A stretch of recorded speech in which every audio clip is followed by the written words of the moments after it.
Baik, alhamdulillah. eh sudah di sini barusan ada nih, Bun.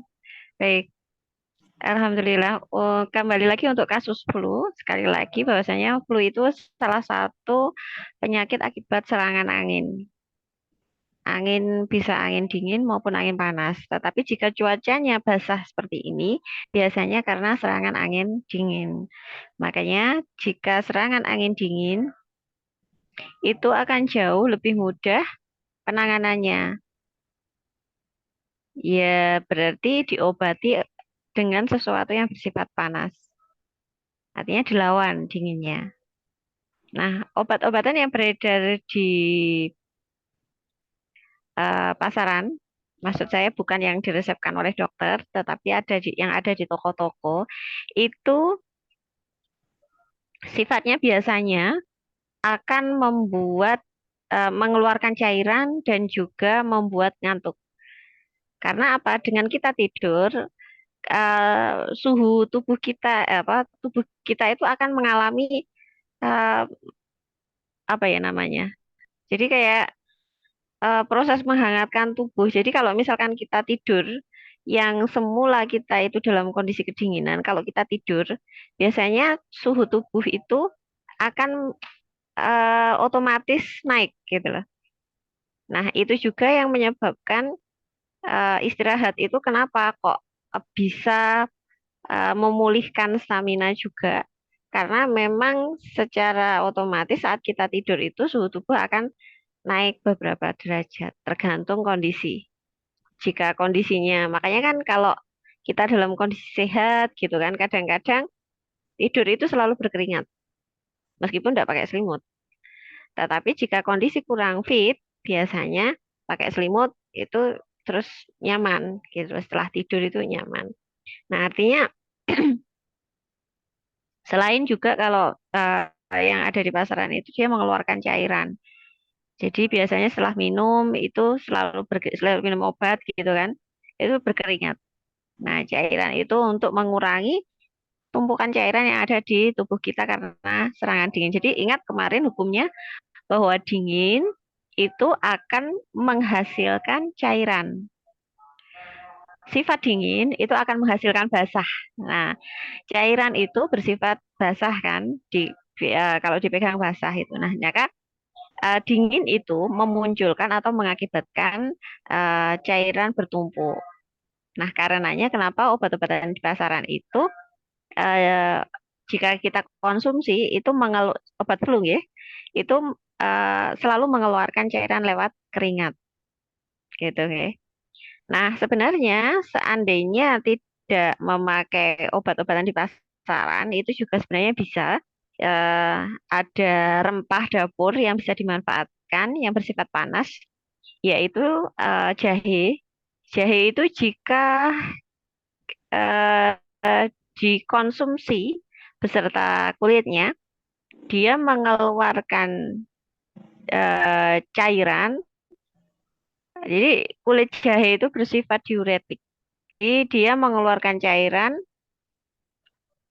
lewat BAK ya, lewat air kencing itu. Nah, tetapi jika tidak misalkan dikupas ya, kulitnya dihilangkan, terus kemudian dibakar, itu dia akan memunculkan panas internal. Jadi kalau misalnya kedinginan akut, kedinginan yang parah banget, ya nggak banget-banget amat sih. Misalkan flu yang kedinginan gitu loh, Bu. Flu yang sangat dingin, merasakan sangat dingin gitu. Kalau bikin minuman jahe, saya sarankan untuk dibakar dulu. Jadi jahenya dibakar, dia akan lebih panas. Nah, panasnya inilah yang bisa menyelesaikan kasus apa namanya dingin internal. Jadi karena dia panas, lebih panas ya, jadi bisa menghangatkan lebih banyak atau lebih tinggi gitu. Nah, untuk kasus flu sekali lagi, jika dalam kondisi cuaca yang basah seperti ini akan jauh lebih mudah penanganannya. daripada flu yang terjadi pada waktu musim panas. Perubahan cuaca, salah satunya itu flu, terus kemudian juga ada eh, maaf yang sering kita kenal itu COVID. Nah, itu sebenarnya adalah penyakit karena perubahan cuaca serangan angin. Jadi itu bukan kasus berat sebenarnya. Hanya saja kita bisa bijak atau tidak penempatannya. COVID pada waktu perubahan cuaca dari cuaca kering ke cuaca basah, ini penanganannya bagaimana? Kemudian COVID yang terjadi pada waktu perubahan cuaca dari basah ke kering, ini juga bagaimana? Nah, seperti halnya mana yang baik untuk siapa dan tidak baik untuk siapa tetap berlaku di sini. Jadi seandainya ada kasus COVID merebak lagi, terus kemudian ada keberhasilan masa lalu yang tidak sesuai, ya tidak akan efektif. Contoh misalkan pada saat beberapa waktu lalu, saat COVID merebak, berbondong-bondong orang memborong salah satu susu yang bermerek tertentu, yang bergambar beruang itu. Nah, ada satu eh, yang memang di daerah tertentu di luar negeri sana, di luar negeri, apa, di satu daerah yang itu dia mengkonsumsi susu itu dan efektif. Nah, padahal kita lihat bahwasanya susu tersebut, kalau dari iklannya sudah jelas, iklannya benar.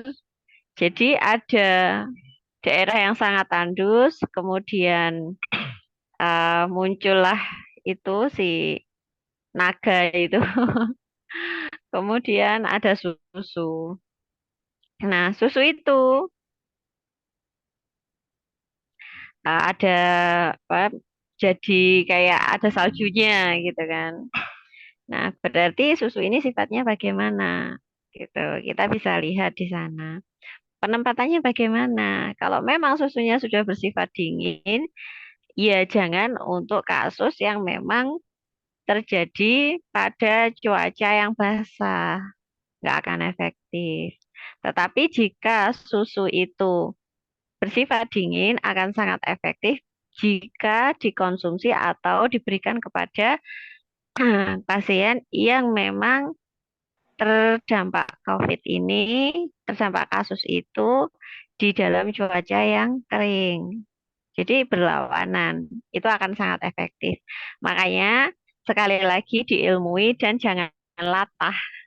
Kalau latah hasilnya kayak gitu, akhirnya nggak efektif gitu ya.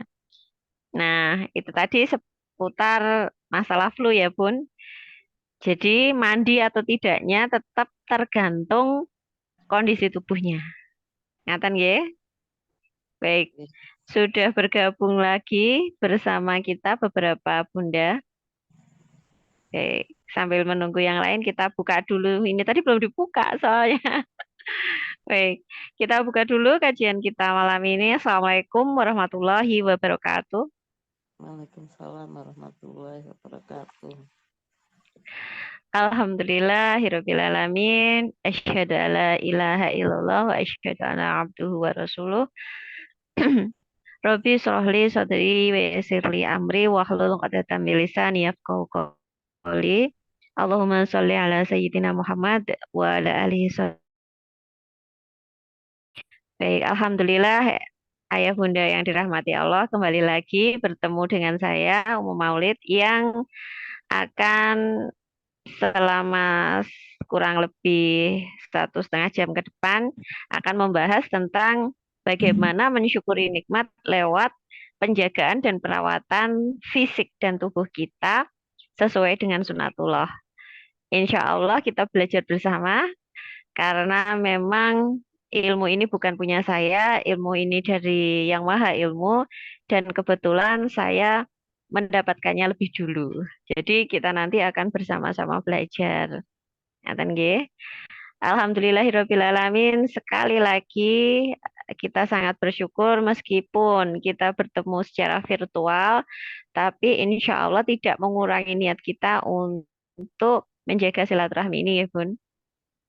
Tak lupa sholawat serta salam kita haturkan kepada Nabiullah, lelaki terbaik, manusia termulia di dunia ini, yaitu Nabi Muhammad Shallallahu Alaihi Wasallam yang pastinya akan kita harapkan kasih sayang beliau dan kesabaran serta cinta beliau untuk kita untuk membagikan syafaatnya kepada kita semua di yaumil akhir. Baik, ayah bunda yang dirahmati Allah, ini tadi kita sambil menunggu teman-teman yang lain, kita tadi ngobrol tentang kasus flu, apakah boleh mandi atau enggak. Jadi kalau flu boleh mandi apa enggak? Jadi jawabannya adalah tergantung kondisi tubuh. Jika memang sangat kedinginan, ya tidak disarankan untuk mandi, di bawah selap saja. Tetapi jika panas tubuhnya masih mencukupi, boleh mandi air hangat. Tapi setelah itu langsung dihangatkan lagi. Ngaten nggih. Baik, alhamdulillahirrahmanirrahim. Tema kita malam ini adalah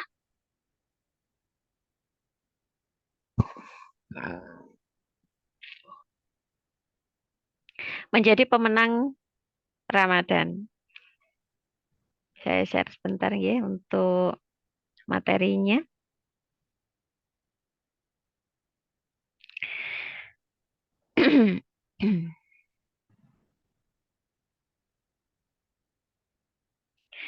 Baik, untuk menjadi pemenang di bulan Ramadan, seperti halnya pelari yang dia akan menempuh sebuah kompetisi, menempuh sebuah perlombaan, tidak mungkin pelari tersebut tidak ada persiapan.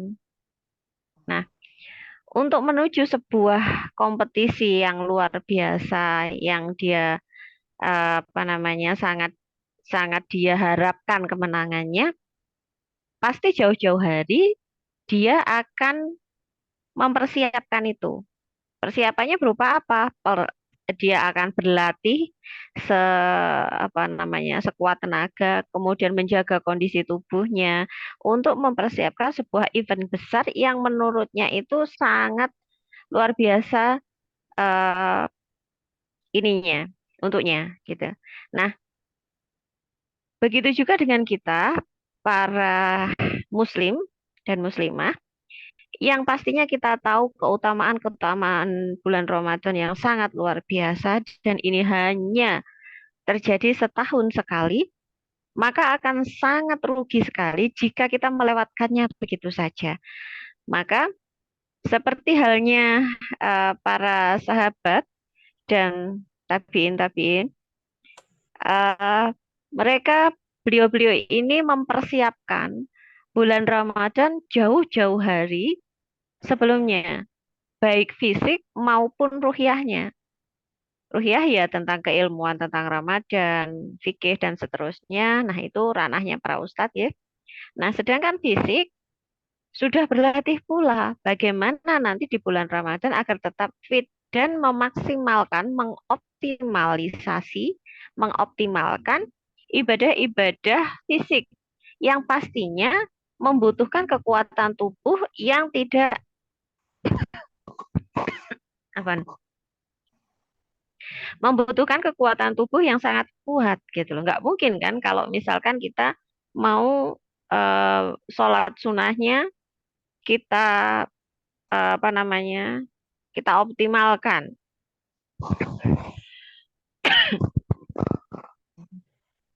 Bagi yang 23 rakaat misalkan untuk tarawihnya ya pasti nggak bisa dong kalau kondisinya baru buat ruku aja sudah ngilu gitu kan.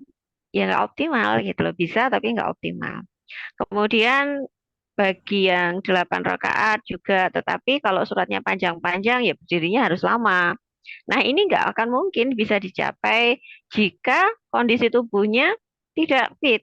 Nah, padahal Allah menciptakan bulan Ramadan itu hakikatnya adalah sebagai bulan kesembuhan. Kenapa bulan kesembuhan?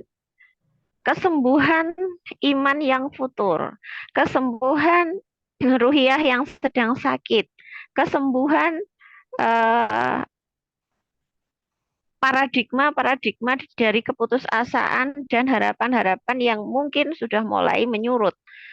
Kemudian kesembuhan apalagi? Termasuk kesembuhan fisik harusnya jika memang diilmui dengan benar. Tetapi ironisnya bahkan Muslim sendiri tidak tahu bagaimana eh, merawat dan mengkondisikan tubuhnya di bulan Ramadan yang memang itu eh, sangat urgent ya, sangat sangat dibutuhkan oleh tubuh kita bagaimana untuk mengoptimalkan ibadah kita. Karena apa? Di situ ada kekuatan fisik yang menuntut kita untuk beribadah dengan optimal, yaitu sholat-sholat sunnah yang bisa banyak kita kerjakan, mengurangi tidur, terus kemudian tilawah, dan seterusnya. Itu kalau kondisi fisiknya itu tidak prima, ya kita tidak akan bisa optimal Bun untuk membuat Ramadan kita ini benar-benar uh, istimewa gitu ya. Nah, seperti halnya pelari, mereka berlatih. Nah, kita juga sekian periode ke depan, sekitar dua apa ya? Nggak ada ya 2 bulan ya. Sekarang kan sudah Rajab hari tanggal berapa? 11. Tanggal 11 atau tanggal Maksudnya kan ngomong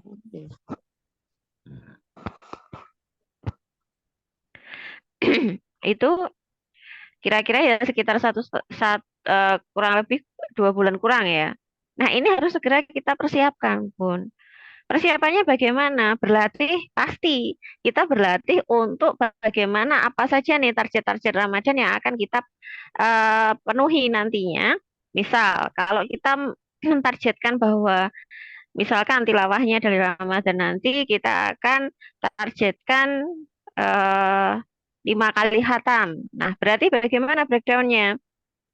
Kalau 5 kali khatam, berarti sepekan sekali, 6 hari sekali, itu ya harus khatam gitu.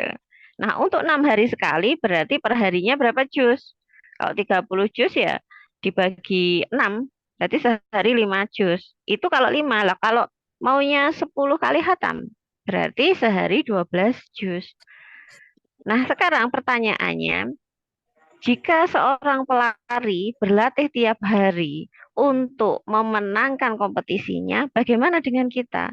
Apakah mungkin seorang pelari itu akan menjadi pemenang, tetapi tidak jauh-jauh hari mempersiapkan dirinya, tiba-tiba saja besok mau lomba, ya udah lomba aja, dia nggak pernah berlari, dia juga nggak pernah berlatih untuk menguatkan staminanya, tiba-tiba saja dia langsung ikut lomba lari. Kira-kira mungkin nggak Bun jadi pemenang?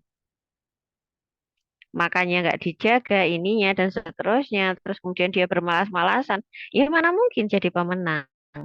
Sama, kita juga seperti itu. Jika memang kita mau mengoptimalkan bulan Ramadan kita, jauh-jauh hari kita harus mempersiapkannya, harus berlatih minimal.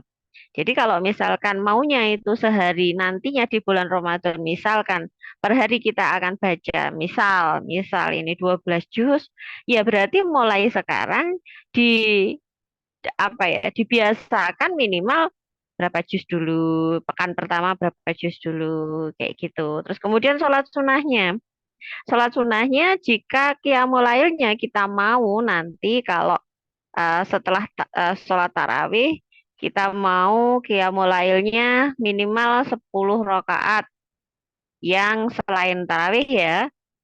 Nah itu maka eh, dilatih juga dari mulai sekarang rawatibnya dipenuhi. Kemudian mulai berlatih tahajud untuk minimal 2 rakaat dulu. Terus kemudian pekan berikutnya ditambah lagi, ditambah lagi gitu. Jadi ini yang untuk ruhyahnya. Nah, bagaimana nih jika terkait dengan fisik? Perlu dilatih enggak, Bun? Ya perlu, karena apa? Sama, kita tidak ada berlatih untuk mengelola fisik kita di bulan Ramadan, maka sama aja, kita juga nggak akan bisa jadi pemenang. Kenapa? Karena pola makan kita saat Ramadan pasti akan berbeda dengan saat tidak Ramadan. Karenanya apa? Tidak mungkin tidak pernah berlatih dengan pola makan yang benar, kemudian tiba-tiba Ramadan, terus baik-baik saja perutnya. Pasti akan bermasalah. Karena apa? Perbedaan pola makan tadi.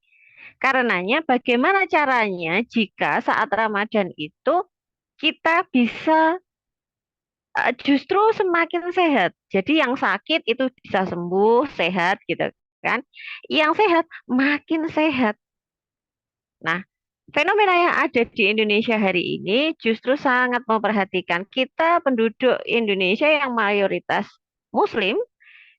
Justru di bulan Ramadan itu, kalau bulan pertama yaitu tadi semangatnya masih apa namanya, masih gede-gedenya ya. Terus kemudian bisa terindikasi lewat jumlah jamaah tarawih ya. Jadi pertama banyak gitu, makin lama ya softnya maju gitu. Karena memang apa, banyak yang semakin akhir itu berguguran karena tidak siap, baik itu kesehatannya, kemudian kemalasannya, semangatnya yang kemudian mengendor gitu loh. Nah, itu sebenarnya peluang Bun untuk siapa? Untuk kita yang memang mau serius menjadi pemenang di bulan Ramadan. Karena apa? Kompetitornya kan semakin sedikit. Banyak yang berguguran gitu kan di pertengahan gitu kan. Maka semakin akhir, semakin sedikit nih kompetitor kita. Nah, bagaimana mengilmuinya secara fisik agar fisik kita itu lebih baik gitu kan. Fisik kita itu lebih sehat di bulan Ramadan. Nah, monggo kita ilmui dulu dan kita berlatih untuk berpraktek gitu kan. Bahkan untuk beberapa kasus ini sangat efektif bukan hanya untuk menyehatkan, tetapi untuk membuat lebih, selain lebih sehat juga lebih good looking. Karena kalau kita sehat biasanya pancaran good looking kita itu akan keluar. Baik itu secara bentukannya, kok bentukannya sih Bun, bahasa saya apa ya? Baik secara berat badan, jadi mengidealkan berat badannya, atau secara eh, penampakan penampakan apa ya? Penampakan warna dan rona. Jadi kalau kita sehat, nanti kulit kita itu akan merona gitu loh. Semakin bahagia karena juga secara ruhiyah ter ini ya tercas bahasanya apa ya? Terupdate terus di bulan Ramadan karena banyak sekali kajian dan komunitas yang Masya Allah mendukung untuk ibadah-ibadah Ramadan. Nah, untuk fisiknya ini yang akan kita bahas, gitu ya. Hmm.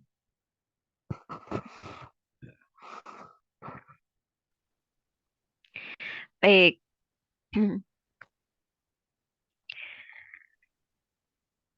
Untuk menjadi pemenang di bulan Ramadan, sekali lagi, eh, ada proses bertahap yang akan kita apa ya? Kita ilmui dulu, tetapi saya ingin mengajak Bunda, Ayah Bunda sekalian untuk eh, karena ini ilmu aplikasi ya. Langsung mengaplikasikannya sebagai apa? Sebagai bentuk ibadah kita.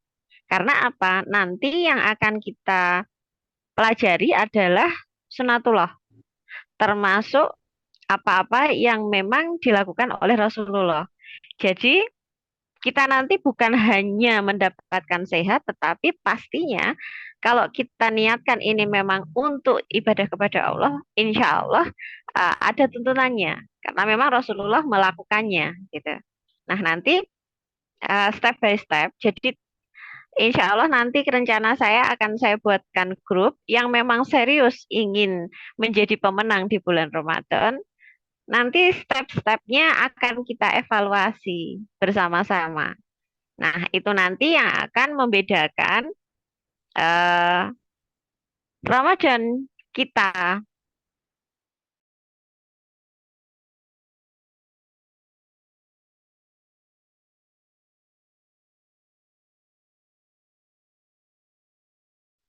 Kalau misalkan Ramadan yang kemarin gitu kan, belum punya ilmunya, terus kemudian belum optimal, ya namanya masa lalu, Bun. Makanya untuk Ramadan kali ini saya mengajak panjenengan semua untuk ayo kita bersama-sama, ayo kita berjamaah untuk mengilmui bagaimana persiapan fisik kita. Nah, yang pertama dilakukan itu adalah niat, niat yang benar, niat yang memang kita programkan bahwa ini kita persiapkan untuk big program kita menyambut Ramadan tahun ini yang memang kita persembahkan sebaik-baik kemampuan fisik dan ruhiah kita untuk Allah, beribadah kepada Allah, dan kebaikan tahun-tahun ke depan. Karena sekali lagi, seperti yang kita tahu bahwasanya di dalam bulan Ramadan itu ada eh, ini ya Bun, Lailatul Qadar, yang insya Allah seandainya kita mendapatinya, eh, kita bisa meminta kepada Allah untuk memberikan takdir-takdir yang baik. Jadi seandainya ada takdir buruk, insya Allah nanti kita bisa memintakan kepada Allah untuk merubah takdir buruk itu menjadi takdir baik. Nah, Allah alam. Jadi itu ranahnya Ustadz. Tetapi sekali lagi, jika fisik kita tidak memungkinkan, bisa nggak kita meraih Lailatul Qadar ini kalau misalkan setelah berbuka aja kita udah nggak kuat melek, gitu kan, sudah berasa ngantuk, tarwihnya juga nggak fokus, nggak khusyuk, gitu kan. Bagaimana kita mau mendapatkan optimalisasi dari bulan Ramadan? Gitu. Nah, kan wajar Bun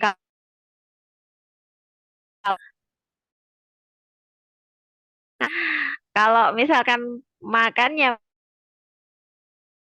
benar, yang dimakan benar, insya Allah tidak ada rasa kantuk gitu. Justru makin berasa sehat. Nah, pertanyaannya, kok bisa?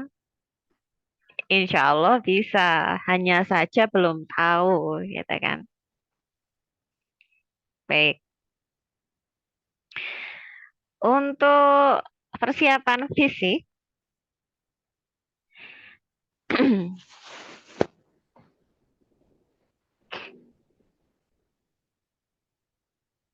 Nggih. Seperti halnya yang kita tahu di dalam surat Al-Isra ayat 7, jika kalian berbuat baik, sesungguhnya kalian berbuat baik bagi diri kalian sendiri. Kemudian ada hadis dari Ahmad dan Tabrani, sebaik-baik manusia adalah yang paling bermanfaat bagi orang lain. Nah, pertanyaannya adalah bagaimana kaitannya jika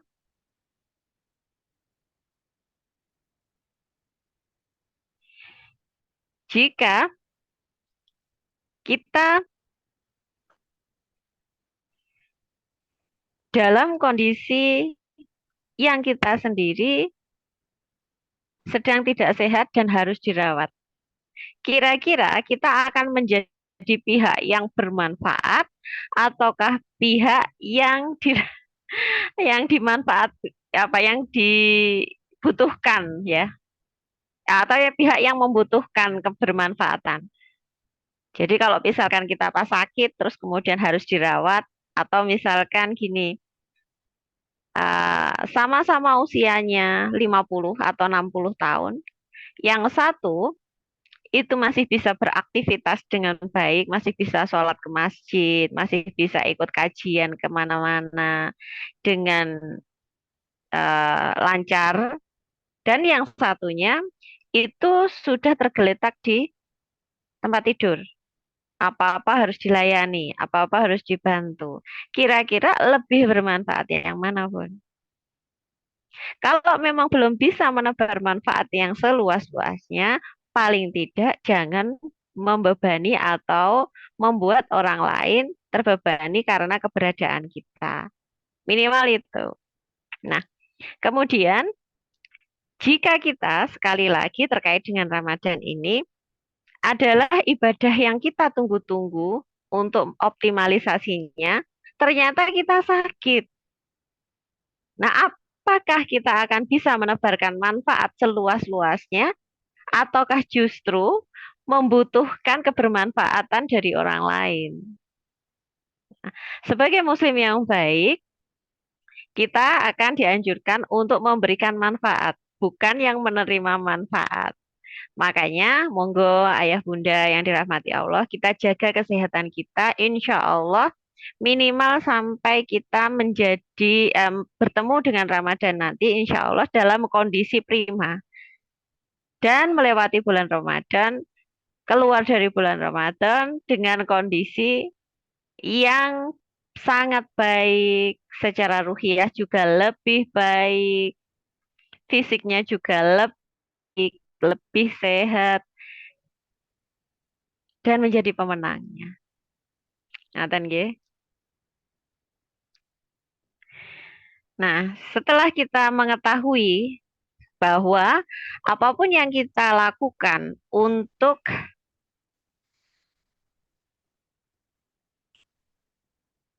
merubah, melakukan perubahan dan berlatih mempersiapkan fisik kita untuk Ramadan itu karena Allah, semata-mata karena kita ibadah kita kepada Allah dan juga kebermanfaatan kita kepada banyak orang, maka yang tidak kalah penting adalah sekali lagi semangat untuk mengaplikasi ilmunya. Nah, makanya Bun, insya Allah akan saya buatkan grup bagi yang serius ingin menjadi pemenang di bulan Ramadan, akan kami follow up. Jadi dipantau ya Bun. Kita bersama-sama atau berjamaah, berjamaah untuk mempersiapkan Ramadan ini. Nah, nanti kalau ibadah-ibadah sunahnya mungkin ada perlu bantuan sama Ustadz, tetapi yang kami pantau adalah perubahan mulai mulai perubahan-perubahan gaya hidup dan polanya, pola makan. Nah, ini akan sangat membantu sekali, Bun. Nanti bisa kita lihat bagaimana perbedaannya. Gitu ya. Nah, salah satu kebermanfaatan ilmu mengenal sunatullah ini adalah meminimais kasus yang terjadi pada pertengahan dan akhir Ramadan. Biasanya apa aja, Bun? Masalah-masalah yang terjadi pertengahan dan akhir Ramadan. Maksudnya masalah kesehatan ya, yang sering sekali dialami oleh para muslim. Apa saja nih biasanya? Yang sering kita dapati, boleh silahkan dicat ya. Kita santai aja. Kasus-kasus yang kita dapati mulai dari masuk bulan Ramadan ya sekitar sepekan pertama lah.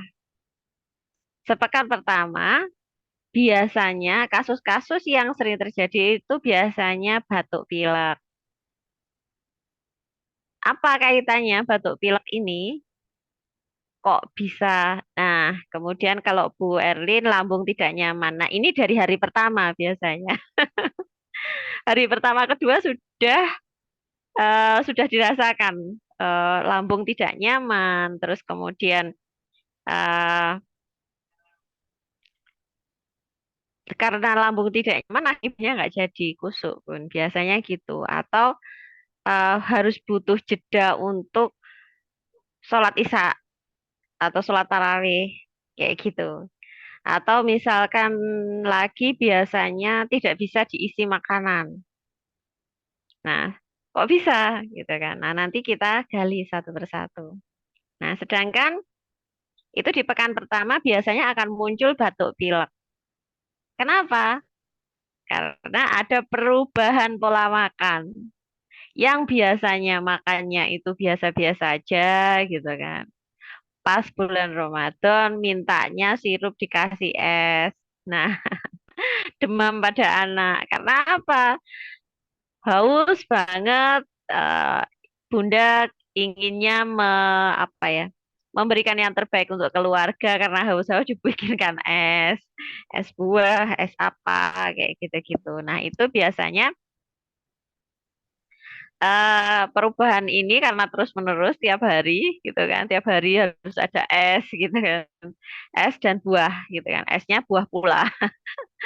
Nah itu kemudian pekan pertama itu biasanya akan terjadi banyak kasus-kasus serangan angin dingin, batuk pilek, demam kayak gitu. Nah kemudian pekan kedua apalagi? Biasanya sudah mulai nih, pekan kedua ini sudah mulai ada penurunan ibadah akibat apa? Berat. Berat apanya? Terasa berat badannya. Badannya sangat berat untuk bergerak, untuk berdiri, untuk beraktivitas. Karena apa? Ada pola makan yang salah yang dikonsumsi saat kita puasa dan terus-menerus selama 2 pekan ya. Biasanya itu sudah mulai muncul aras-arasan, ngantukan gitu kan. Sudah males, ngantuk, terus kemudian memaksakan diri untuk beribadah ya berat banget gitu loh. Kemudian apalagi pekan ketiga biasanya sudah agak parah ini. Biasanya apa pekan ketiga ini? Jadi yang punya riwayat penyakit-penyakit yang memang sebelumnya sudah ada, ini biasanya akan memburuk. Karena apa? Sudah mulai sangat lemah kondisi tubuhnya akibat pola makan yang terus-menerus dilakukan selama 3 pekan. Biasanya apa? Biasanya yang non sewu sekali ada kelainan, ada masalah di ginjalnya, itu sudah kayak nggak mampu untuk berdiri. Jadi kayak apa ya? Lemas banget. Terus kemudian berat banget kakinya. Jangankan eh, sholat sunnah dengan surat Al-Baqarah ya, dengan durasi waktu yang mungkin cuma sekedar surat An-Naba aja sudah nggak kuat karena memang kondisinya yang memang sangat buruk akibat pola makan di bulan Ramadan. Nah, biasanya pekan keempat ini sudah banyak yang nggak kuat puasa karena memang sudah semakin parah kasusnya. Nah, bagaimana akan menjadi pemenang jika masalah-masalah yang me- menyertai dari awal Ramadan hingga sampai akhir Ramadan itu semakin berat, Bun. Bagaimana bisa jadi pemenang kalau memang terus apa nggih namanya digandoli sama kasus-kasus yang memang sebenarnya itu bisa kita antisipasi. Nah, bagaimana caranya?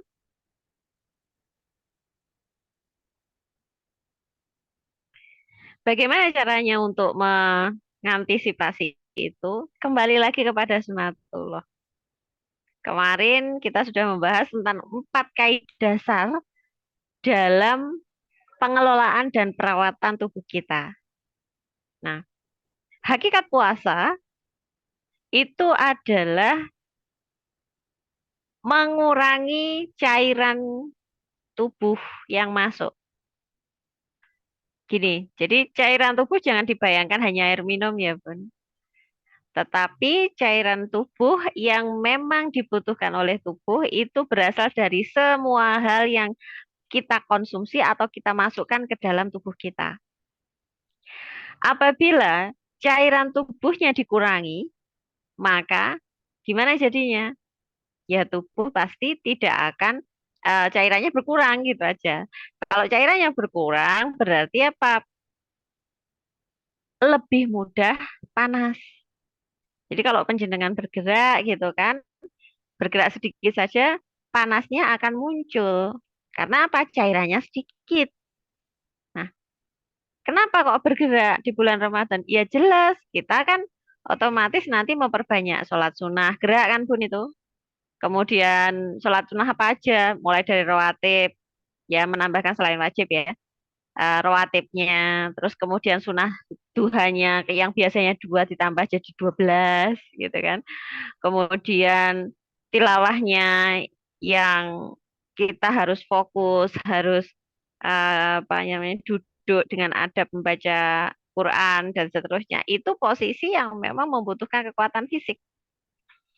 Terus kemudian sholat tarawihnya mau 8, mau 23, monggo. Intinya itu juga butuh fisik yang kuat gitu kan. Kalau nggak kuat sudah ngantuk gitu, ya apa bisa kita optimal dalam ibadah tarawih kita? Nggak akan bisa. Kemudian belum nanti setelah istirahat kita akan iktikaf di masjid, terus kemudian sholat-sholat sunnah di masjid dan seterusnya. Nah ini tidak akan bisa dicapai Bun jika panjenengan itu sudah nggak kuat melek, berat matanya gitu kan, matanya sudah berat, kemudian perutnya tidak enak, batuk pula, Masya Allah bagaimana ini, padahal kita justru di titik akhirnya itu yang menentukan kita itu menang atau tidak. Lah kalau mendekati titik akhir kita justru tumbang, ya menang dari mana? Gitu, nggih. Baik, Alhamdulillah. Terima kasih untuk teman-teman yang baru bergabung. Selamat bergabung. Kita tadi ngobrolnya pelan-pelan kok. Insya Allah belum terlalu ini. Nah, kemudian setelah kita mendalami apa yang harus kita ubah kebiasaan kita di bulan Ramadan yang sebelum-sebelumnya kita lakukan. Nah, yang benar gimana, Bun? Gitu kan. Boleh sekarang dituliskan di chat Ayah Bunda yang terhormat untuk apa nih yang tidak biasa dikonsumsi pada saat bulan Ramadan. Jadi apa yang harus ada atau yang biasanya ada di bulan Ramadan yang tidak di bulan Ramadan itu biasanya nggak ada atau yang beda ya. Jadi makanan apa nih yang beda yang disajikan untuk keluarga yang berbeda yang tidak biasa disajikan kalau ndak Ramadan. Apa aja? Boleh silahkan dicat apa aja itu.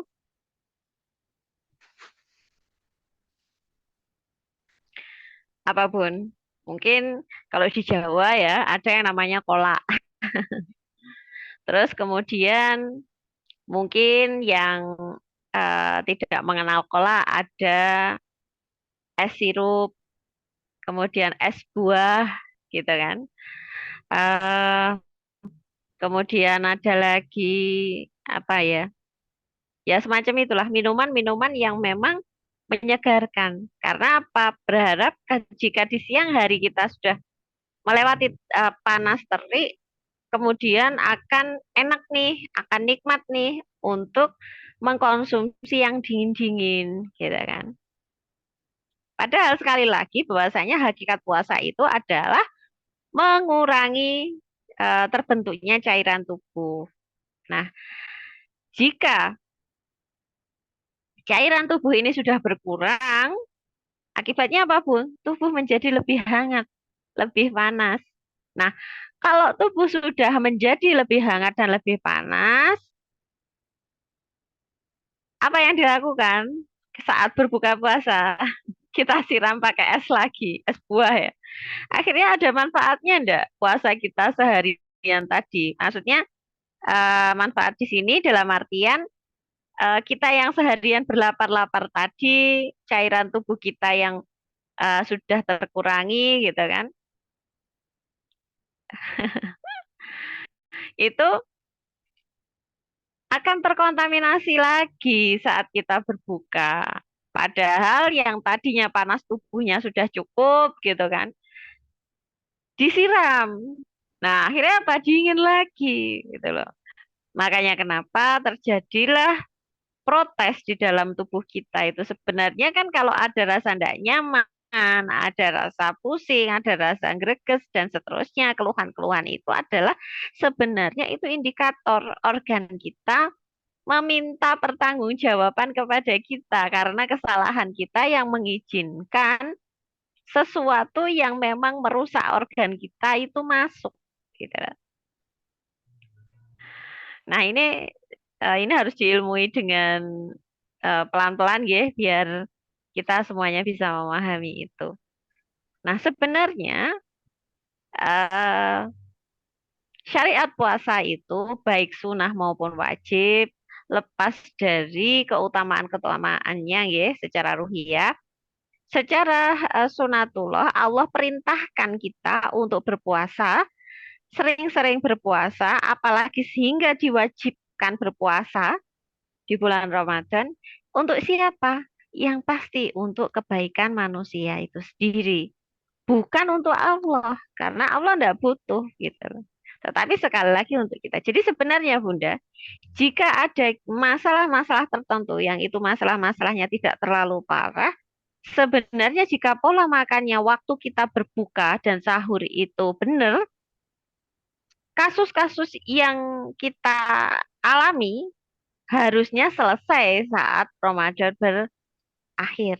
Karena harusnya tubuh kita akan menjadi semakin panas. Apa kaitannya tubuh kita yang semakin panas dengan kesehatan? Karena 1 derajat naiknya suhu tubuh kita akan meningkatkan imun kita itu 300 kali lipat. Masya Allah ya di sini. Syariat puasa itu diwajibkan oleh Allah untuk apa? Untuk membuat kita sehat, Bun. Jadi kalau kita makannya benar, berbukanya benar, suhu tubuh kita terus meningkat, insya Allah kita benar-benar menjadi orang yang sehat, lepas atau keluar dari Ramadan.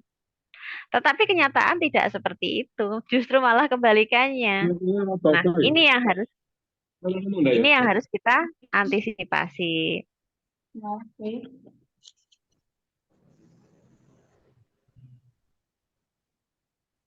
Baik, sebentar. Ah,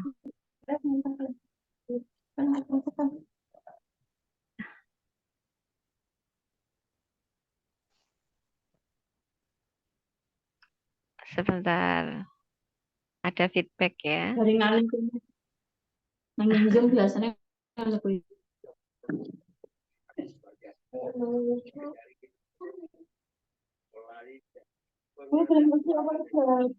Baik, sebentar.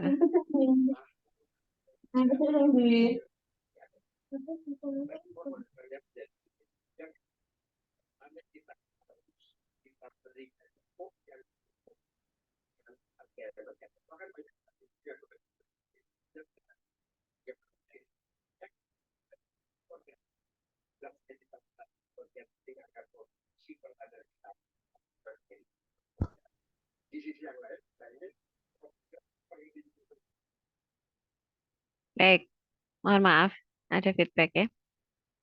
Baik, kita lanjutkan. Untuk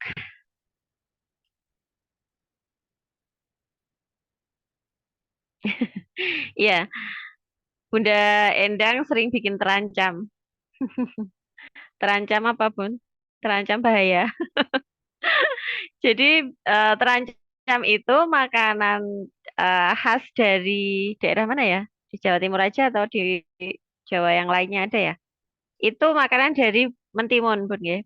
Mentimun yang kemudian dicampur sama kelapa, terus sama apa lagi, Bun? Biasanya sama kemangi ya. Sama kemangi, terus ada lagi sama kadang sama tempe yang dibakar, kadang-kadang sama palam toro atau apa itu. Nah, itu sifatnya bagaimana? Seger pun gitu kan. Karena ya memang eh, timun gitu loh. bikin terancam. Padahal di bulan yang lainnya tidak pernah atau jarang ya Bun ya. Di bulan Ramadan jadinya bikin itu. Gimana? Nah, itulah kebanyakan yang kita konsumsi di bulan Ramadan, kita bisa lihat Bun, sifatnya bagaimana? Dingin. Nah, apakah tubuh kita setelah panas seharian berpuasa tidak memerlukan makanan yang dingin? Tetap memerlukan, Bun. Tetapi tidak se ekstrim itu. Karena apa? Untuk mempertahankan panas tubuh yang sudah kita susah-susah kita jalani puasa di siang hari. Nah, dingin yang dimaksud itu dari mana? Cukup dari sayur. Jadi kita makan sayur, kemudian minumnya air putih, air bening ya.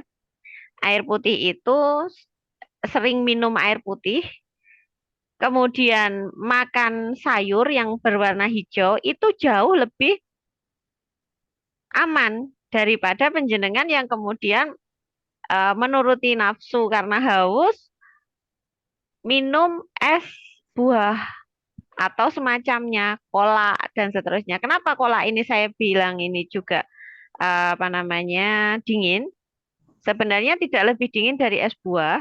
Kalau cola itu karena di situ kan ada santan ya, sama biasanya ada pisang, ada ubi. Itu lebih dominan lembabnya dan juga manis kan. Jadi lebih dominan lembabnya daripada dinginnya. Tetapi kalau es buah, sudah es itu suhunya dingin, buahnya sifatnya dingin pula.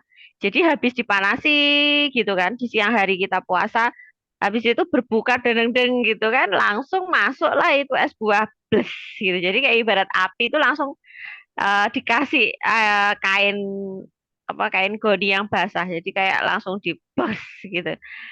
Dan itu berulang terus. Seolah-olah apa? Seolah-olah di siang hari kita berpuasa itu seperti nggak ada gunanya lagi. Karena apa? Panas tubuh padam lagi. Panas tubuh padam lagi. Nah, itu adalah kesalahan pertama kita yang memang secara tidak tahu, tidak kita ketahui, itu justru malah memperburuk kondisi tubuh kita. Dan itu terus-menerus dilakukan karena tiap hari, gitu kan. Ya, bisa diamati kalau buka bersama, itu menunya apa? Pasti ada esnya, ya kan? Ada es buahnya atau es ya pokoknya seputar itulah es sirup, es teh, es jeruk dan seterusnya. Ya seputar itulah. Tetapi tetap selalu ada esnya. Nah, inilah yang kemudian menyebabkan kita menjadi eh, melemah. Karena apa? Lambung kita sudah bermasalah di situ tadi. Bunda siapa tadi yang matur bahwasanya lambungnya tidak nyaman. Ya jelas karena memang lambung itu sukanya hangat. Saat dikasih dingin, ya pasti akan protes gitu. Kemudian bagaimana lagi? Apa kesalahan kedua yang kita lakukan? Biasanya karena seharian kita berpuasa, menahan lapar dan haus, kemudian waktu beduk maghrib itu kita gunakan untuk balas dendam. Langsung makan, langsung makan yang banyak, jatuh makan besar. Nah ini yang kemudian membuat perut kita itu kaget.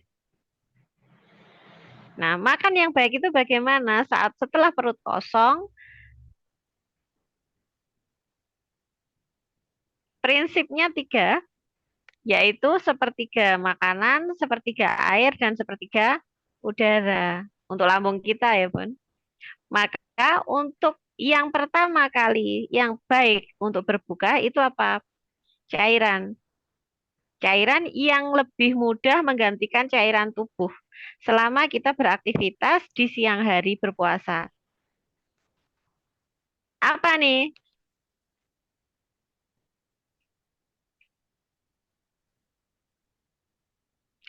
Ya ini sesuatu air, kalau amannya ya air putih aja. Tapi jika penjenengan bisa menyediakan itu air yang bersifat hangat. Kalau memang haus sekali, dicoba aja Bunda apa-apa. Suhunya hangat, ya monggo. Tetapi jika tidak nyaman dengan suhu yang hangat, nggak apa-apa. Suhu dingin ini nggak apa-apa. Maksudnya suhu ruang itu nggak apa-apa. Tetapi minumannya adalah minuman yang bersifat hangat.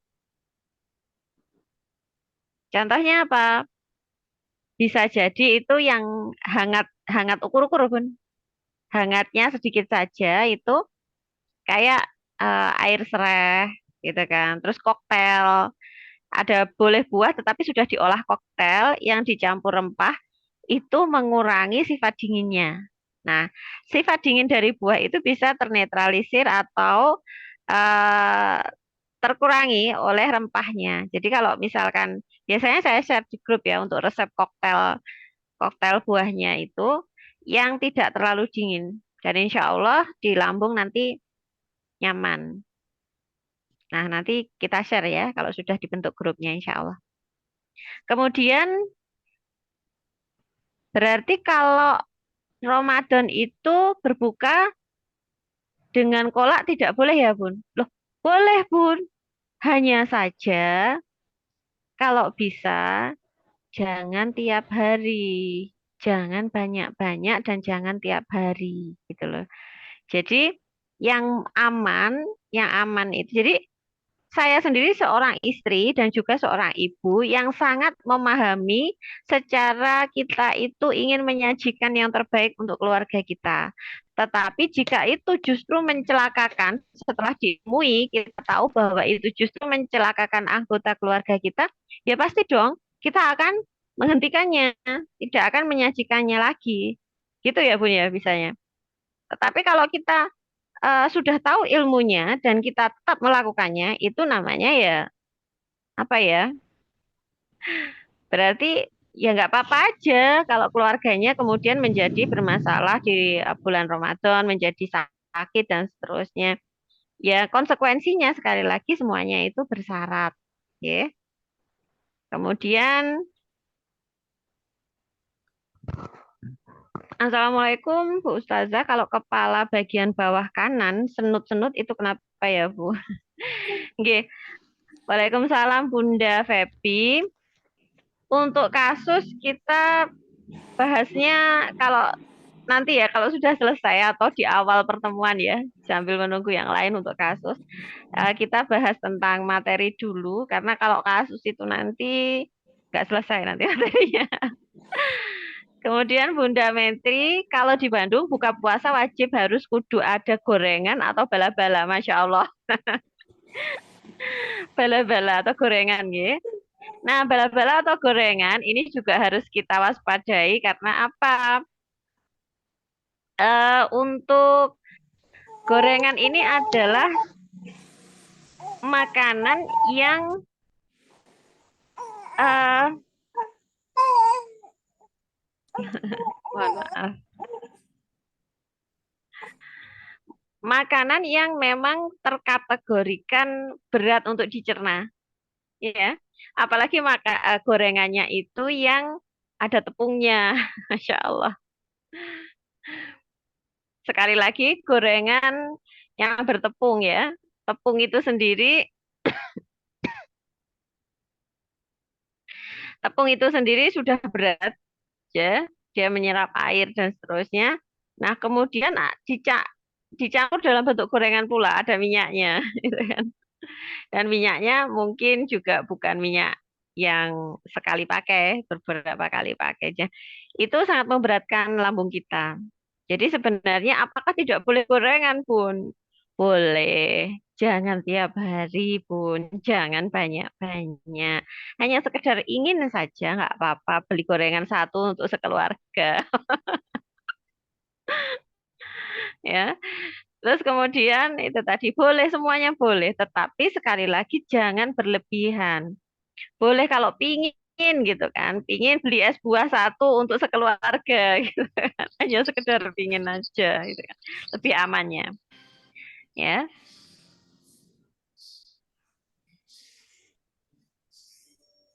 Baik, kita kembali lagi ke materi ya. Kemudian kesalahan apa lagi, Bun? Yang kita lakukan saat kita Ramadan eh, yang kemudian justru memperberat ibadah kita.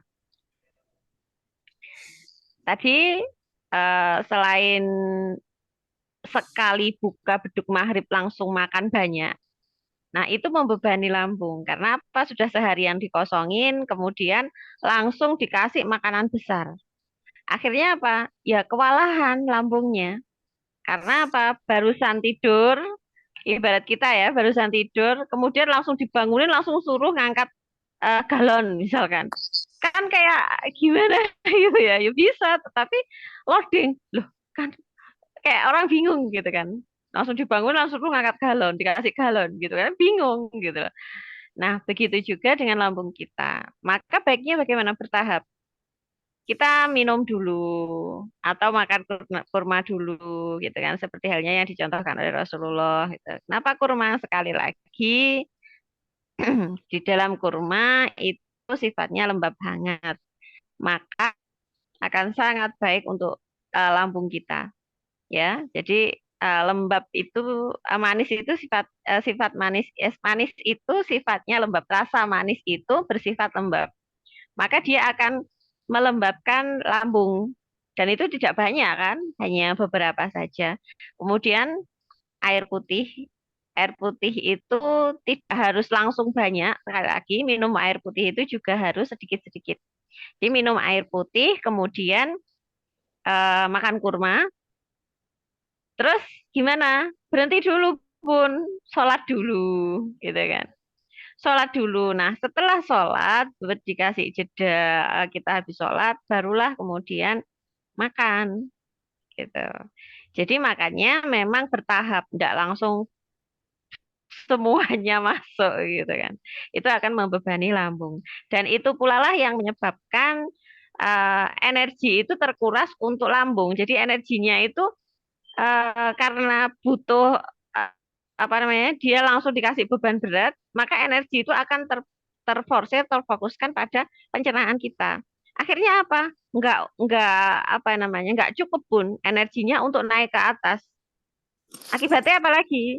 Kalau sudah nggak bisa naik ke atas, ya ini nggak bisa melek pun, berat banget, maunya turun, akhirnya ngantuk, kemudian apa, badan kayak longkrah, apa ya longkrah itu bahasa Jawa, bahasa Indonesianya itu kayak males gitu loh Bun. Loyo ya loyo. Jadi eh, kenapa itu bisa terjadi? Karena memang energi tubuh kita itu terforsir untuk eh, menggerakkan organ pencernaan. Nah, organ pencernaan kita kan sedang bekerja keras karena apa, beban yang berat tadi. Karenanya biar energi itu bisa terdistribusi sempurna, tidak terforsir atau tidak terfokus pada organ pencernaan saja. Bagaimana caranya? Bertahap pun. Kasih dia tugas sedikit demi sedikit tadi. Nah, itu nanti juga akan memperingan kita. Jadi nggak ngantuk, kemudian di badan nggak loyo gitu kan. Selain apa yang kita masukkan ke dalam mulut kita itu sesuatu yang memang toyib untuk tubuh kita, juga secara eh, quantity, jadi jumlahnya, kita juga harus bijak.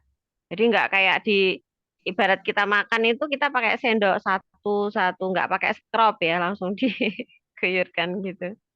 Nah, itu akan membebani lambung. Nah, gitu ya. Jadi kesalahan-kesalahan yang kita perbuat tadi ada apa aja, Bun? Yang pertama biasanya ada sajian makanan yang tidak biasa kita sajikan kalau tidak Ramadan. Jadi yang biasa nih iku makane ya biasa aja gitu kan, di Ramadan justru hidangannya itu ditambah yang macem-macem gitu. Yang justru itu malah memadamkan panas tubuh yang kita perjuangkan seharian setelah puasa.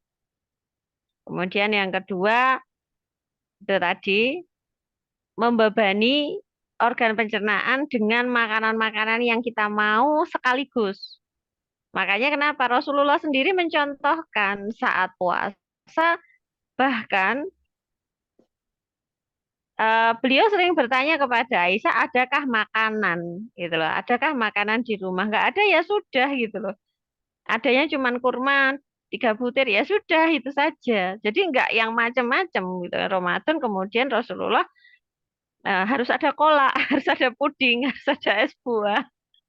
Kan enggak seperti itu Rasulullah. Nah, kemudian kalau masyarakat Indonesia kemudian mengharuskan, seolah-olah mengharuskan ada sajian ini dan itu di bulan Ramadan. Nah, ini itbak siapa ini? Justru Ramadan itu adalah masa di mana kita yang harusnya itu menyederhanakan sajian, bukan justru malah menambah varian dan membuat banyak kemubaziran. Jadi sekali lagi yang namanya puasa itu mengurangi cairan, mengurangi apa namanya varian makanan dan juga mengurangi budget untuk makan. Harusnya yang benar seperti itu gitu loh. Ya. Nah, itu adalah kesalahan-kesalahan yang kita perbuat biasanya di bulan Ramadan. Baik, kemudian apa saja yang perlu kita lakukan, kita latih mulai hari ini, mulai sekarang, apa saja nih?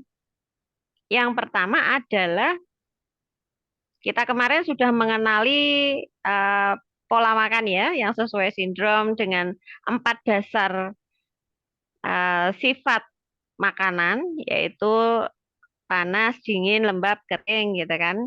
Jadi kalau tubuh kita dingin, ya sudah kita tinggal nyari makanan yang hangat. Tapi jika tubuh kita panas, ya sebaliknya. Agak mudah Bun kalau panas itu. Beda dengan yang dingin. Nah, kemudian jika memang kita sudah mengetahui bahan atau makanan-makanan yang akan kita konsumsi sebagai menu di bulan Ramadan, kita akan lebih bijak. Jadi inti dari puasa itu kan kita menahan hawa nafsu ya. Tetapi itu seolah-olah tidak mencakup hawa nafsu untuk menyajikan sajian pada waktu berbuka. Nah, ini yang kemudian harusnya kita pertanyakan dan kita muhasabahi ya. Artinya apa? Bukannya kita itu puasa untuk mengendalikan nafsu kita, syahwat kita, dan seterusnya. Tetapi kenapa saat berbuka itu seolah-olah itu kayak nafsu itu kayak singa dilepas gitu. Semua muanya masuk, semua mua yang diinginkan, yang dipingini di siang hari itu masuk semuanya. Padahal sekali lagi hakikat puasa adalah mengekang atau atau mengendalikan hawa nafsu. Termasuk di situ nafsu apa? Nafsu makan, Bun. Nafsu makan pun juga harus kita kendalikan. Makanya sekali lagi, bagaimana pola makan kita di bulan Ramadan? Ya, yang sesuai dengan kondisi tubuh kita. Bahan makanannya yang toyib untuk tubuh kita itu yang harusnya kita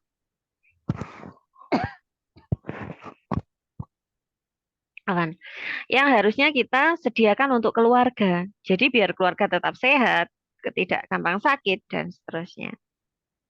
Oke, itu yang pertama. Kemudian yang kedua,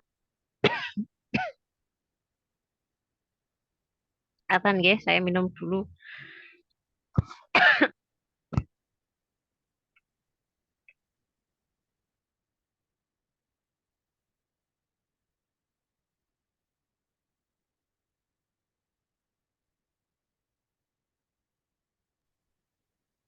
Kemudian yang kedua, cara makan kita. Cara makan ini sangat mempengaruhi bagaimana hasilnya makanan yang diolah atau diproses ke dalam tubuh kita. Ingatkah Bunda, Ayah Bunda yang dirahmati Allah, ingatkah kita bahwasanya kita mukmin ada adab makan yang sebenarnya sudah banyak kita tinggalkan. Yaitu yang pertama selain bismillah, kemudian yang kedua adalah membuat apa? bahwa makan ini adalah salah satu ritual ibadah kita, salah satu bentuk ibadah kita untuk mensyukuri nikmat Allah. Karenanya apa? Setelah bismillah kita disunahkan untuk menikmati makanan itu dengan tenang dan dengan penuh syukur. Membayangkan proses terjadinya nasi sampai di depan kita, membayangkan bagaimana orang-orang di luar sana yang belum tentu bisa makan seperti kita, dan seterusnya. Artinya apa? Di situ ada adab untuk mensyukuri makanan itu. Bahwasanya saat kita makan, itu adalah bentuk ibadah kita. Nah, pertanyaannya Bun, kalau memang makan itu adalah salah satu bentuk ibadah, kira-kira nih, kita saat beribadah itu mau cepet-cepet buru-buru ataukah benar-benar khusyuk, Bunda? Nah, itulah yang membedakan kita Muslim dengan orang yang lainnya di luar sana. Bahwa mereka menganggap makan itu adalah ya kebutuhan tubuh aja. Tetapi kita tidak di Islam itu dijelaskan bahwasanya makan itu adalah bentuk ibadah kita kepada Allah, ibadah kita kepada Allah. Makanya apa dengan yang namanya makan ya, yang namanya makan itu ya dengan adab-adab yang harus kita jaga untuk sebagaimana adab-adab kita waktu beribadah. Jadi ya yang tenang, yang sopan, yang terus kemudian dinikmati, tidak ada perkataan-perkataan yang buruk dan seterusnya. Nah, kemudian yang selanjutnya adalah mengunyah. Bagaimana ajaran Rasulullah tentang mengunyah ini? Berapa kali, Bun? Minimal, kan kita standarkan yaitu 32 kali. Nah, saya bisa terangkan di sini bahwa kenapa kok 32 kali, gitu kan? Agar makanan yang kita kunyah dengan gigi-gigi kita ini itu benar-benar hancur, benar-benar lembut ya. Dan di situ tercampur dengan air liur kita yang Masya Allah eh, kita kembali lagi ke sifat dasar. Jadi sifat air liur itu dia memberikan kehangatan yang sesuai dengan permintaan lambung. Sebelum masuk ke lambung kan, maka itu benar-benar harus ngeblend ya dengan air liur kita yang kemudian dihancurkan oleh gigi kita. Masya Allah, Allah itu mendesain sebuah sistem yang luar biasa. Jadi mengunyahnya itu 32 kali pun. Jika itu makanan yang memang padat ya. Kalau makanannya lembut, cukup 15 atau 20 kali. Jadi semacam kayak bubur itu nggak apa-apa 15 sampai 20 kali. Tapi kalau itu sudah sayuran, terus kemudian makanan-makanan yang memang keras, nah itu disunahkan 32 kali. Jika itu alot atau keras beneran, lebih dari 22 kali enggak apa. Yaitu berapa? 40 kali, 45 kali. Apa juga karena memang itu kita ini kan ya. Nah,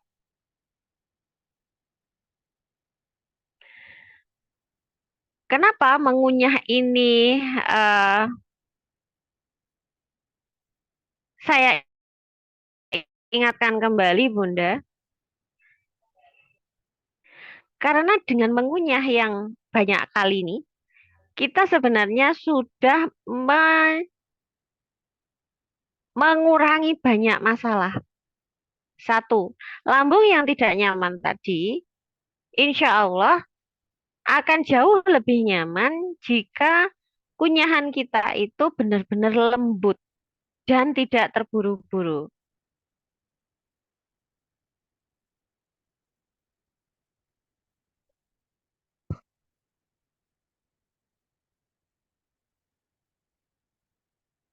Ya, baik.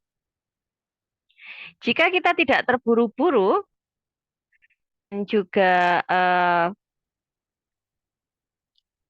tadi lembut ya kunyahan kita, maka itu akan sangat membantu lambung kita mencernanya untuk tahap selanjutnya. Jadi distribusikan ke tahapan pencernaan berikutnya. Jadi kayak nggak ngoyo-ngoyo banget gitu loh. Effortnya nggak terlalu besar untuk lambung kita, gitu kan. Nah, kemudian eh, dengan mengunyah yang lebih banyak dari biasanya, itu Masya Allah, Bun. Selain di perut itu akan menjadi lebih nyaman, Jina nanti akan bisa melihat lingkar perut itu akan lebih cepat menyusut. Jadi yang non sewu, yang perutnya agak agak melebar dan tumbuh ke samping dan ke depan, itu boleh mulai dipraktekkan ya pekan ini. Insya Allah pekan depan kita ketemu lagi, itu sudah dalam kondisi perutnya yang nyaman, enak gitu kan. Insya Allah. Baik, itu adalah manajemen mengunyah.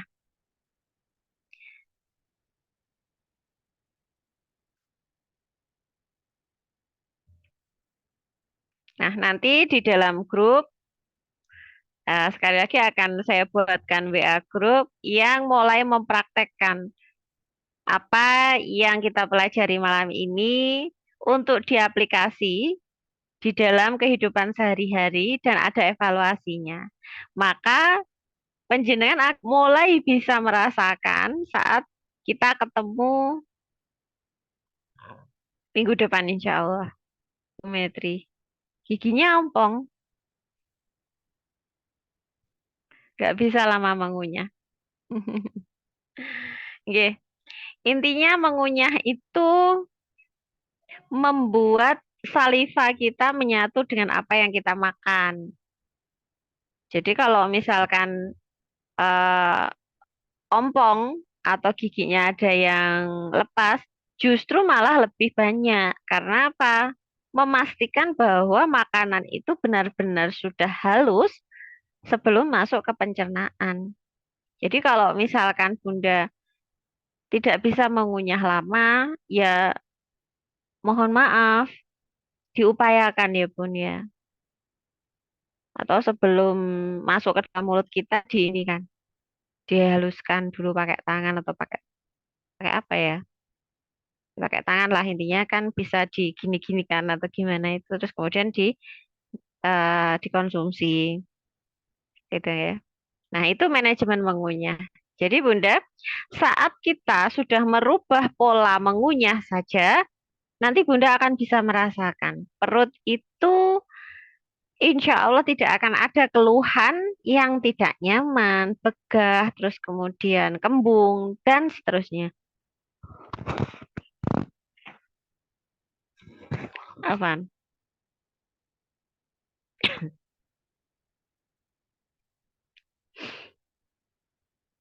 Tadi adalah manajemen mengunyah ya, Bun. Eh,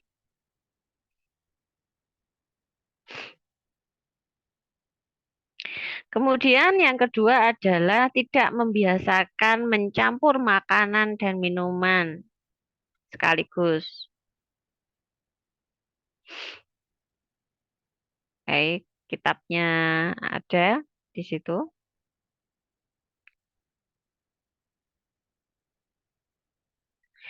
Dari Ibnu Jauzi rahimahullah, janganlah minum dalam keadaan sedang makan, karena yang demikian adalah yang terbaik dalam ilmu pengobatan. Maksudnya bagaimana? Jangan minum sambil makan. Ya, mengunyah setelah mengunyah belum selesai diminumi. Atau makan setelah makan langsung minum. Nah, ini tidak eh, bukan tidak boleh, tetapi akan jauh lebih baik jika minumnya ini dijeda dulu, Bun. Minimal 30 menit setelah kita makan. Kenapa? kita ibaratkan adonan roti yang sudah jadi setelah kita mixing gitu kan. Itu kan jadi kayak adonan gitu yang sudah agak mengembang lah gitu kan. Tiba-tiba kita siram air, jadinya gimana, Bun? Ya enggak karu-karuan, ya kemudian akhirnya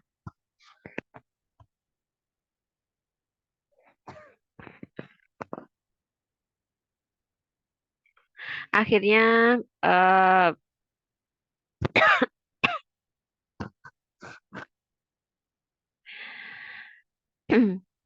akhirnya perutnya menjadi begah dan ini juga yang memicu munculnya gas di dalam perut kita sehingga perut itu kayak melembung gitu loh, Bun. Kayak mengembang. Makanya lingkar perut menjadi lebih banyak. Saya nggak ngomong gendut ya. Lingkar perutnya bertambah terus. Nah, bagi yang merasa lingkar perutnya, anakondanya, monggo silahkan dipraktekkan dua hal ini saja dulu, yaitu mengunyah sebanyak 32 kali dan kemudian menjeda minuman setelah makan minimal 30 menit. Baik. Untuk materinya mungkin cukup itu. Monggo ada 20 menit ke depan untuk tanya jawab jika masih ada pertanyaan. Jadi dua hal tadi yang akan kita aplikasi ya Bun dalam kehidupan sehari-hari. Insya Allah mulai malam ini, jadi mulai besok ya, kan malam ini masa masih ada yang mau makan. Sudah mau jam 9. Jadi mulai besok pagi silahkan dipraktekkan Bun. Mengunyah 32 kali, kemudian menjeda minum. Jadi nggak langsung minum. Apa ndak seret Bun? Kalau penjenengan itu mengunyahnya 32 kali dan tidak terburu-buru, insya Allah tidak terjadi seret. Nah, kalau tersedak atau kepedesan dan seterusnya boleh minum. Nggak apa-apa, itu kasuistis. Tetapi pada dasarnya kita tidak menganjurkan mencampur minuman bersama makan. Nah, itu yang tidak kita anjurkan. Maka seandainya kita bisa mempraktekkan ini bahwasanya menjeda minum setelah makan minimal 30 menit itu akan terasa sangat berbeda tubuh kita. Dan nanti anakondanya bisa mengecil gitu. Gitu ya. Monggo jika ada yang mau bertanya atau menanggapi, jika tidak saya akan menanggapi kasusnya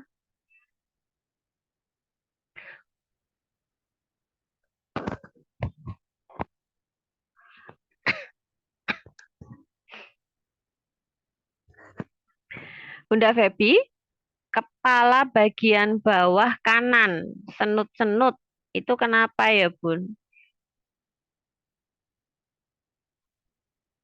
Bunda ini kategori panas atau dingin, Bun?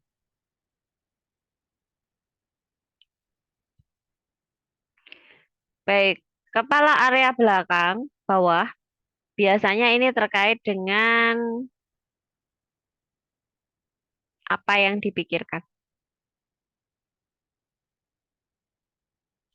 Nah, jika Bunda tipe tubuhnya dingin, solusinya ya masukkan sesuatu yang panas. Ini akan sangat membantu. Dan sangat tidak membantu dan mungkin bisa memperparah kondisi jika Bunda tipe tubuh dingin mengkonsumsi obat yang bersifat dingin pula berharap agar kasusnya selesai. Contoh,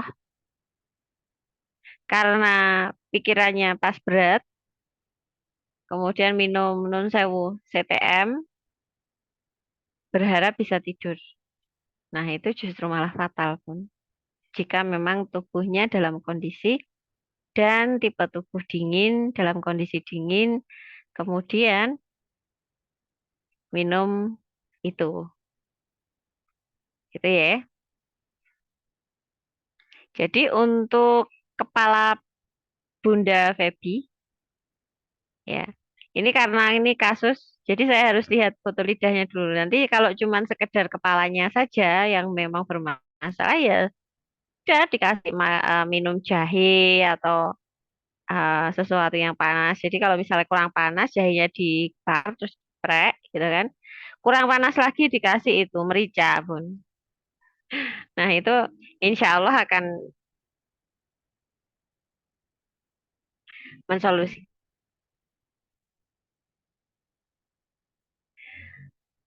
Oh, Masya Allah ada Bunda Reni. Alhamdulillah Bunda Reni bisa bergabung bersama kita. Kalau makan sup sayur berkuah bagaimana? Ini untuk apa ya, Bun? Tadi bahasanya adalah tentang bagaimana mempersiapkan Ramadan. Oh mungkin itu pertanyaannya adalah pada waktu Ramadan makan sayur berkuah, begitu? Berkuah bening atau berkuah bagaimana? Berkuah lodeh, sayur berkuah. Sekali lagi Bun, enggak apa-apa makan sayur berkuah itu enggak apa-apa. Tetapi kita harus tahu, baik, kita harus tahu kebutuhan tubuh kita.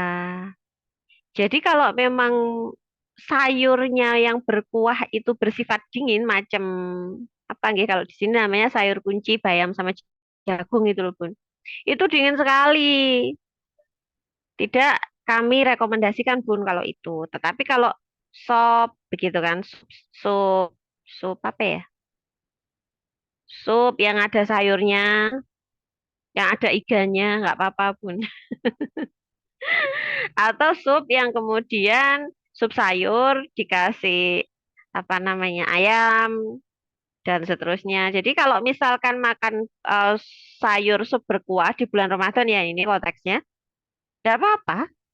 Itu cukup daripada Bunda mengkonsumsi buah. Sudah buah dikasih es pula. Jadi sudah dingin tambah dingin gitu. Jadi mematikan memadamkan panas tubuh yang kita bangun seharian pada waktu kita puasa tadi. Langsung disiram gitu. Nah, itu tidak kami rekomendasikan gitu. Jadi kalau lebih baik menurut saya memilih sup sayur itu tadi nggak apa-apa. Asal jangan es buah gitu ya. Jazakallah kan. Iya, wa anti jazakallah khairan. Nggih. Berkuah seperti ada air seperti minum, berkuah ada air seperti minum. Ya, iya Bu, enggak apa-apa. Kalau memang itu makannya sendiri, boleh ditambahkan rempah yang panas. Kayak jahe sedikit saja, kemudian merica gitu kan. Ditambahkan enggak apa-apa. Tapi jika tidak, asal menurut saya itu jauh lebih aman daripada Bunda mengkonsumsi buah dan turunannya. Itu nggih. Baik, ada lagi yang perlu saya jawab?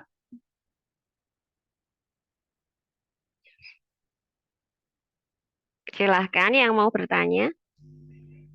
Kalau tidak, mungkin nih ya kita cukupkan dulu untuk materi malam ini. Baik, terima kasih Bunda Reni. Matur nuwun sangat sudah bergabung bersama kita. Mohon maaf ya Bun jika ada ilmu yang berseberangan dengan ilmu penjenengan ini Bu Dokter. Itu bukan berseberangan, hanya saja saya pribadi yang belum bisa mengkomunikasikan atau apa nggih namanya, menerjemahkan dengan bahasa yang menurut saya sesederhana mungkin itu tadi. Karena kan kalau di dunia kedokteran, di dunia medis, itu ada istilah-istilah yang bisa mewakili mewakili maksudnya. Tetapi saya tidak menguasai itu. Jadi yang saya kuasai adalah bahasa Indonesia dan sedangkan bahasa Indonesia itu perbendaharaan katanya itu tidak cukup untuk mewakili apa yang dimaksud oleh Quran dan hadis. Jadi kadang-kadang kalau kita baca terjemahan itu tidak bisa mewakili apa yang dimaksudkan kalimat yang terdapat di dalam Quran atau hadis tadi. Ya, itu bahasa Indonesia, kelemahannya di situ pun. Makanya ya sedangkan saya sendiri itu hanya menguasai bahasa Indonesia saja. Nah, ini yang repot. Karena memang ya apa namanya?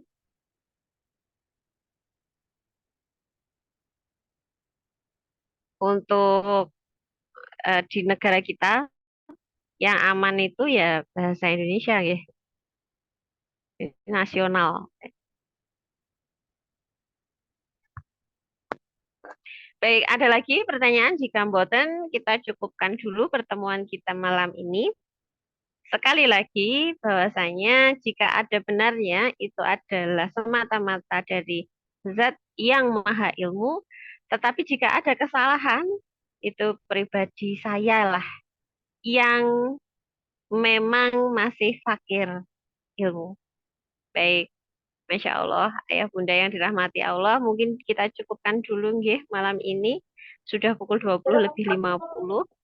Jika memang eh, ada pertanyaan, nanti bisa chat di grup. Terus sekali lagi saya ingatkan, nanti akan saya tawarkan bagi yang menginginkan efektif berlatih mempersiapkan Ramadan kita, nanti akan saya buatkan grup sendiri dan kita pantau untuk aplikasi teorinya. Nah, bagi yang mengikuti Zoom malam ini dan yang menonton di YouTube, sekali lagi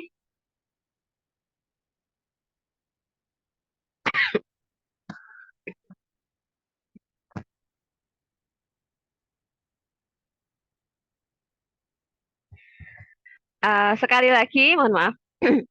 Sekali lagi saya ingatkan dan saya ajak penjenengan untuk mengaplikasi mulai malam ini, mulai besok untuk mulai mengaplikasi dua hal saja tadi, merubah kebiasaan dan mulai membiasakan diri dengan apa? Satu, mengunyah 32 kali dan tidak mencampur makanan serta minuman dengan makanan. Jadi saat kita makan itu jangan minum sebisa mungkin. Jika tersedak, kemudian apa namanya kepedesan, tidak apa-apa minum, bukan berarti tidak boleh minum. Tetapi akan lebih baik untuk kesehatan tubuh kita jika kita itu memang setelah makan itu tidak langsung minum gitu loh. Terjadi dulu adonannya biar lebih mudah. Gitu. Baik, Alhamdulillah sekali lagi monggo kita tutup kajian malam ini dengan istighfar, hamdalah dan doa kafaratul majelis. Astagfirullahaladzim. Alhamdulillahirabbil alamin. Subhanakallahumma wa bihamdika asyhadu alla ilaha illa anta astaghfiruka wa atubu ilaik. Mohon maaf ya Bun jika ada eh, kekurangan dan juga salah-salah kata. Eh, baik, silahkan untuk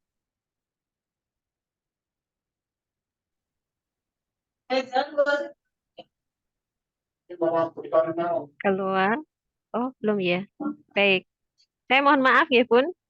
Saya agak ini kredit kalau apa ngadmin sendiri. Oke, mohon maaf atas segala kekurangan. Wassalamualaikum warahmatullahi wabarakatuh. Insya Allah kita akan ketemu lagi ahad depan dengan challenge yang eh challenge-nya adalah mengukur mulai malam ini diukur lingkar pinggangnya. Insya Allah minggu depan kita akan evaluasi sudah berkurang atau belum lingkar pinggangnya. Kalau kita menerapkan dua hal ini saja, nanti pasti akan ngefek, pasti akan berpengaruh pada lingkar pinggang. Maka monggo saya ajak penjenengan untuk challenge ya, mulai malam ini diukur lingkar pinggangnya, kemudian mulai besok makannya dikunyah 32 kali dan juga itu tadi tidak mencampur minuman dan makanan. Oke, monggo silahkan untuk keluar dari Zoom. Saya tadi sudah salam ya, sampai Baik, lupa. Bunda. Mohon maaf ya, Bun. Terima kasih banyak, Bunda. Jazakillahu khairan, Bunda. Sama-sama, Bunda. Wa Assalamualaikum antum warahmatullahi jazakillah wabarakatuh. khairan. Waalaikumsalam warahmatullahi wabarakatuh. Silakan keluar. Tidak apa-apa. Saya agak bingung kalau jadi host.